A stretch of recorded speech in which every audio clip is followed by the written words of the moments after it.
स्वागत। 24 तारीखला सावंतवाडी नगरपालिकेमध्ये आमची मीटिंग झाली, पहिलीच मीटिंग होती आणि त्या मीटिंगमध्ये अशा काही गोष्टी घडल्या, त्यामुळे सन्माननीय नगराध्यक्ष मॅडमना पत्रक काढावं लागलं आणि ते पत्रक मी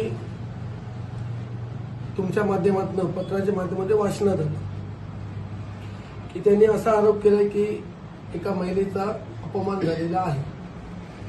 पहिली गोष्ट म्हणजे आणि काही नगरसेवकांनी तो माझा अपमान केला। मला असं वाटतं की तुम्ही सगळेजण तिथं होता, त्या गोष्टीला विरोध मीच केला होता, त्याच्यामुळे हे 100% मला लागू होतं म्हणून मी बोलतो, कारण जनतेच्या मनात गैरसमज नको म्हणून मला ही प्रेस घ्यावीशी वाटली।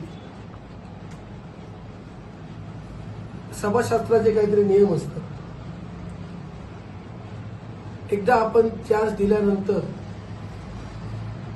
जी व्यक्ती असते तिथं प्रभारी बसलेली व्यक्ती असते त्याने ती मीटिंग चालवायची असते। त्यावेळी सुट्टी घेतलेल्या नगराध्यक्षाची उपस्थिती असू नये असं मला वाटतं। माझ्या हिशोबाप्रमाणे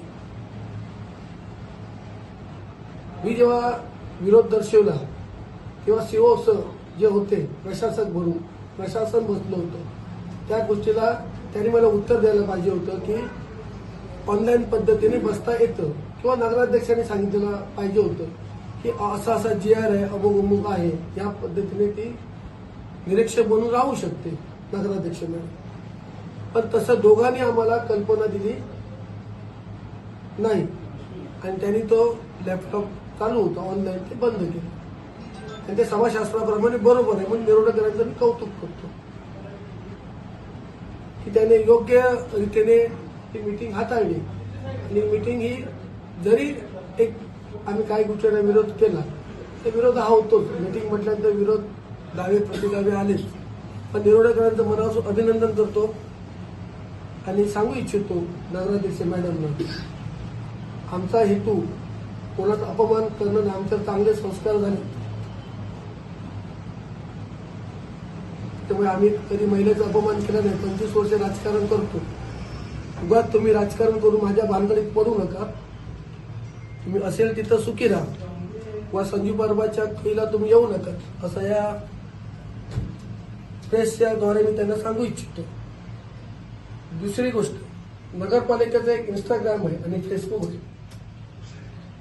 हे फेसबुक आणि इंस्टाग्राम कशासाठी ठेवलं तर आरोग्य विषयक, स्वच्छता अभियान, माझी वसुंधरा, शासकीय स्कीम असतील याच्यासाठी ते इंस्टाग्राम आणि फेसबुक ओपन केलेलं आहे। त्याच्यावर सिंधुदुर्ग लाईव्हची जी बातमी आली होती त्यांनी जे पत्रक दिलं होतं ते मॅडमनी त्याच्यावर टाकलं।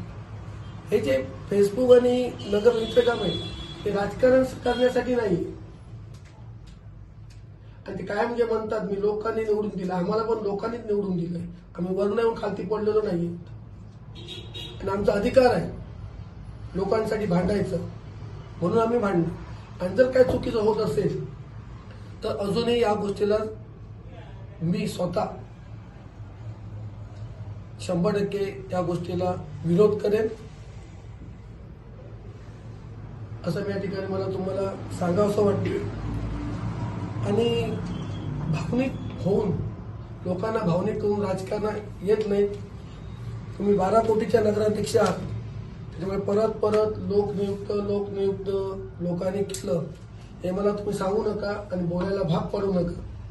तुम्ही सुट्टीवरनं या, तुमचा बंब पडतोय 2-2 दिवस बंद, तो तुम्हाला जमत नाहीये आणि विकासाच्या गप्पा मारू नका। एकदा बंब बंद पडला आम्ही टेक्निकल मुद्दा समजू शकतो, कारण इन्सुलिन आग लागली तरी यांचा बंब बंद। त्याच्यामुळे पहिले बंब काय ती दुरुस्ती करा आणि त्याच्यानंतर ते काय ते निरीक्षक म्हणून येतात ते काय ते बघा। आणि उद्या सुद्धा आमची मीटिंग आहे, त्या मीटिंग मध्ये सुद्धा आम्हाला जे काम अर्थसंकल्पावर बोलायचं आहे, कशी चिरफाड करायची आहे ती मी उद्या चिरफाड करेन।